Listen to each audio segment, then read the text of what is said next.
बुद्ध अपने शिष्यों के साथ कहीं जा रहे थे। रास्ते में उन्होंने एक वृद्ध व्यक्ति को देखा। वह वृद्ध व्यक्ति कभी जोर जोर से हंसता तो कभी रोता। उसकी आंखों से आंसू बह रहे थे। वह पागल सा प्रतीत हो रहा था। बुद्ध उस व्यक्ति के पास पहुंचे।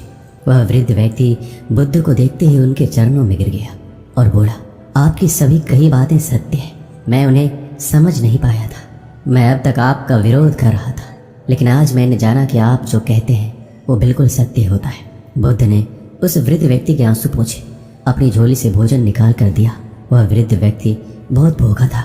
उसने भोजन लिया और भोजन खाने लगा। भोजन के हर निवाले के साथ वह कभी रोता कभी हंसता। ये सब कुछ बुद्ध के शिष्य भी देख रहे थे। बुद्ध के शिष्यों ने बुद्ध से पूछा, हे बुद्ध, इन महानुभावों को क्या हुआ है? क्या इनका मानसिक संतुलन सही नहीं है? बुद्ध मुस्कुराए और बोले, उन्हें ज्ञान की प्राप्ति हुई है। जाओ और उनसे ज्ञान प्राप्त करो। वह शिष्य उस वृद्ध व्यक्ति के पास पहुंचा और बोला, हे महानुभाव, मैं आपके हंसने और रोने का कारण नहीं समझ पा रहा। क्या आप मुझे बता सकते हैं कि आप ऐसा व्यवहार क्यों कर रहे हैं?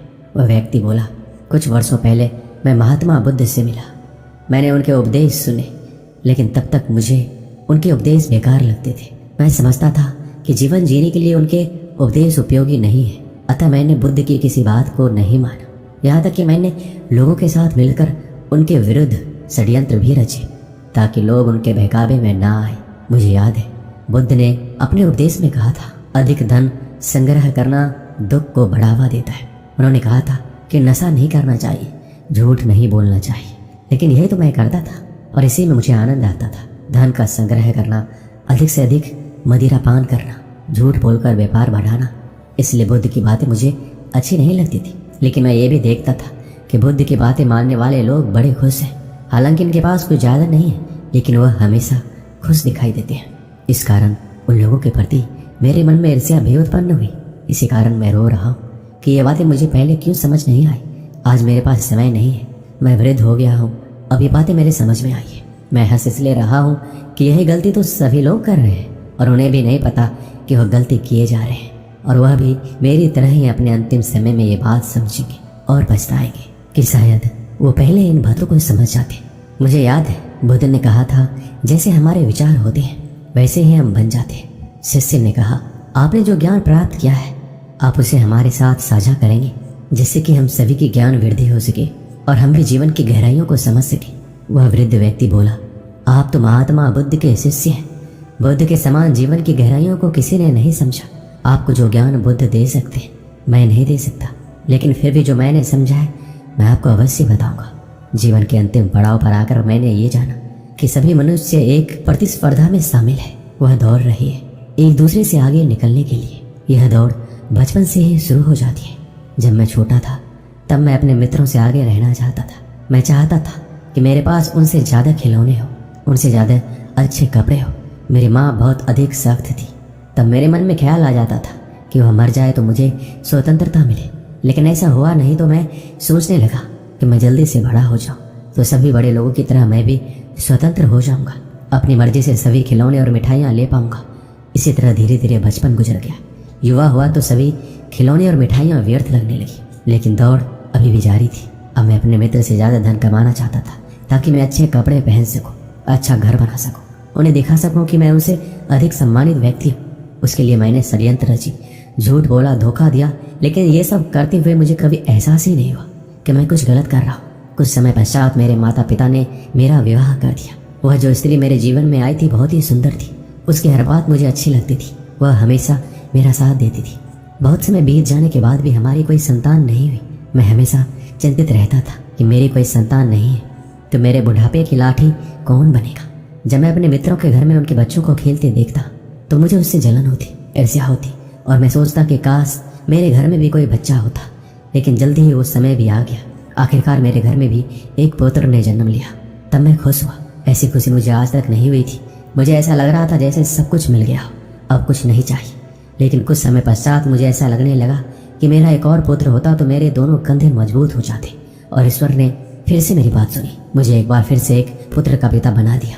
मैंने अपने पिता के व्यापार को बहुत आगे बढ़ाया। एक दिन मेरी पत्नी ने मेरे पास आकर मुझसे कहा, ये जो सारा व्यापार है ये तुमने ही तो बनाया है। तुम्हारे पिता ने तो केवल इसे शुरू किया था। आज जहाँ तुम हो वह सब तुम्हारी ही मेहनत है।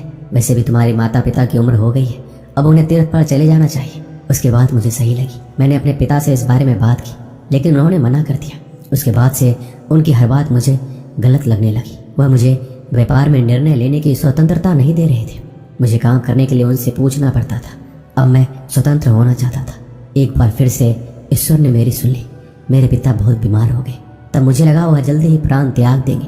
इस बात से मुझे दुखी होना चाहिए था और मेरे चेहरे पे दुखी के भाव भी थे, लेकिन अंदर से मैं कहीं ना कहीं खुश था कि अब मैं अपने निर्णय पूर्ण रूप से स्वतंत्र होकर ले सकूंगा। उनकी हालात अब ऐसी हो गई थी कि वह अब बोल भी नहीं सकते थे। वैद्य ने मुझे बताया कि उनके पास अब ज़्यादा समय नहीं है, जिसको भी बुलाना है बुला लो ताकि सभी मिल सके। मेरे पिता को इसी अवस्था में 6 दिन से ज़्यादा हो गए थे। मैं अपने पिता से मिलने गया।